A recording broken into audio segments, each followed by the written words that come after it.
ভাঙন এবং বন্যা পরিস্থিতির দিকে নজর রেখে জলপথ ও সেচ দপ্তরের আধিকারিক এবং বিপর্যয় মোকাবিলা দপ্তরকে সঙ্গে নিয়ে বৈঠক করলেন জেলাশাসক নীতিন সিংহানিয়া। দ্রুততার সাথে যাতে মালদার বিভিন্ন এলাকায় নদী ভাঙন সমস্যা দ্রুত প্রতিরোধ করে বানভাসীদের সহযোগিতা করা হয় সেই ব্যাপারেও এদিন আলোচনা করেন জেলাশাসক।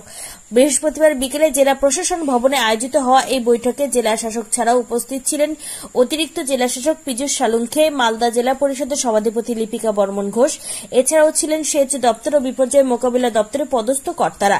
বন্যা এবং ভাঙনে ক্ষতিগ্রস্ত পরিবারের পাশে থেকে তাদের কিভাবে আলোচনা করা হয় এই বৈঠক বন্যা এবং ভাঙনে ক্ষতিগ্রস্ত পরিবারের পাশ থেকে তাদের কিভাবে সহযোগিতা করা যায় সেই ব্যাপারেও এদিন আলোচনা করা হয় এই বৈঠকে।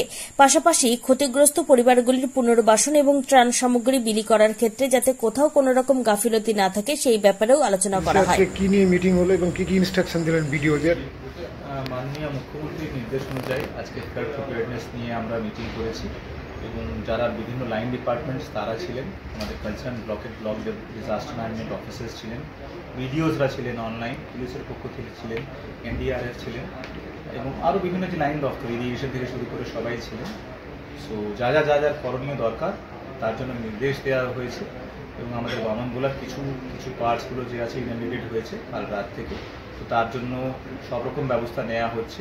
আমরা ভিজিটসও করবো কালকে, আজকে অলরেডি এসডিও সাহেব ভিজিট করছেন যাতে কোনো অসুবিধা না হয়। রতুয়াতে এবং হরিশ্চন্দ্রপুরেও কিছু জায়গাগুলোতে ভাঙনের জন্য অসুবিধা হয়েছিল। সাফিসিয়েন্ট রিলিফ থেকে শুরু করে যা করণীয় দরকার আমরা করেছি এবং তাই নির্দেশ দেওয়া হলো দ্যাট কোনো মানুষের কোনো অসুবিধা না হয় সেটা সবাই।